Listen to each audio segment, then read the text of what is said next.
So this one time I was buying Cheez-Its from a vending machine, right? So I walk up to the machine, I put my $1 bill in, and I push B2, because that's the button for Cheez-Its. And I love Cheez-Its. And I'm thinking it's going to be a good day, I'm going to enjoy this bag of Cheez-Its. And then the machine starts moving. It starts making noise. This is going to be amazing, right? And then the machine, it's pushing those Cheez-Its toward me, and I'm like, yes, come to Papa. Come to Papa. And right as it's about to drop, it gets stuck. Wait, it gets stuck? It gets stuck. The Cheez-Its get stuck right between the glass and the shelf. And they're not dropping, they're not moving, and my mouth goes, because I just can't believe this. So I start pounding on the machine, and I start shaking the machine. And then I remember, if the machine falls on you, you can die. So it'll crush you. Yeah, it will. So I stop shaking the machine. And then I go and I ask my buddy Joe for some money, right? And I've already asked him for money tons of times. And he says, Guy, I can't give you any more money. You already owe me like $300. I say, Joe, it's just a bag of Cheez-Its. You know what I'm talking about, right? Just a bag of Cheez-Its. It's like $1, right? Yeah, exactly. It's just $1. So he says, fine.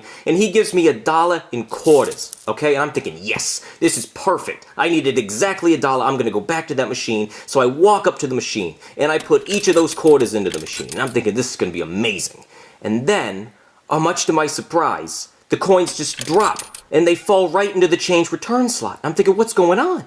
And then I notice the machine is broken. It doesn't even have an out of order sign on it. The change is just dropping right down. It's not even accepting coins. No, it's just accepting bills. That's right. So I don't have any more bills, and I can't ask Joe for any more money. It's not going to work. So I'm ready to give up, right? And I'm just walking away. And then all of a sudden, I see behind me, this kid comes up to the machine, and then he puts his dollar in, and he gets 2 bags of Cheez-Its. Well, he hit B2? He hit B2, and he gets 2 bags of Cheez-Its. His bag of Cheez-Its and my bag of Cheez-Its that I paid for. Well, what'd the kid do? I walk back over to the kid, right? And I say, hey, kid, that's my bag of Cheez-Its. And he says, no, it's not. I paid for this. And I said, I don't think you understand. You see, you paid for your bag of Cheez-Its, and you got my bag of Cheez-Its free because I already put my money in and it didn't give it to me. And he's not buying it. He doesn't care, right? And he's saying, you're just a grumpy old man. Go away.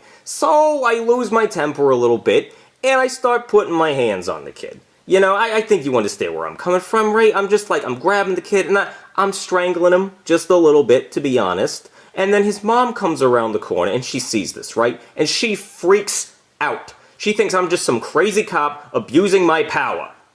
So, then, I have to explain to this woman, listen, you stupid punk kid stole my bag of Cheez-Its. Well, it's not his, they were yours. Exactly. And I'm trying to tell her that, but she's not buying it. She's just thinking I'm crazy, and she's not listening to anything I'm saying, right? So she decides to call my boss. What, your boss? My boss. And so she's talking, she's like, one of your officers here is harassing my son and trying to steal Cheez-Its from him. And so I snatch the phone away from her, and I say, Chief, you know me. You know how much I love my Cheez-Its. Please tell this crazy bitch and her kid that I'm just trying to get my Cheez-Its. And he says, Guy, just leave it alone. Guy, just forget it. And I say, no. I say, no, Chief, I can't forget it. It's not even about the goddamn Cheez-Its anymore. It's about the principle of the matter. It's about the fact that this kid owes me something and he's not giving it to me. And he says, Guy, just leave right now or you're fired. So I hang up on him. And then I start to smell just a little whiff of weed on the mom, just a little bit.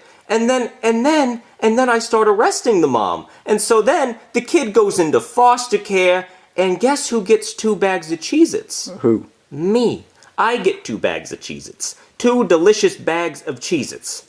And what? It's delicious, right? So I go back to my car, and I go back in, and I sit in there, and I turn on some Bon Jovi, and I'm singing while I'm eating the Cheez-Its. I'm singing, oh, we're halfway there, nom, nom, nom, nom, nom, no, living on a prayer. I'm chugging these Cheez-Its, right? I'm just downing them, I'm pouring them right down my throat, just, like a dinosaur. I'm getting crumbs in my mustache and the seat, and I don't even care. And then, in under a minute, I've eaten the entire bag of Cheez-Its. The entire bag? The entire bag. And I start getting sad. And then I remember, I don't have to be sad. You know why? Why? Because I got another bag of Cheez-Its. So I squeeze it. I squeeze it as hard as I can until that bag pops. pops open. And then I just pour them right down my mouth. I just start chugging those cheesy chips. It is delicious, and I'm loving it. And to this day, that was the best bag of Cheez-Its I have ever had.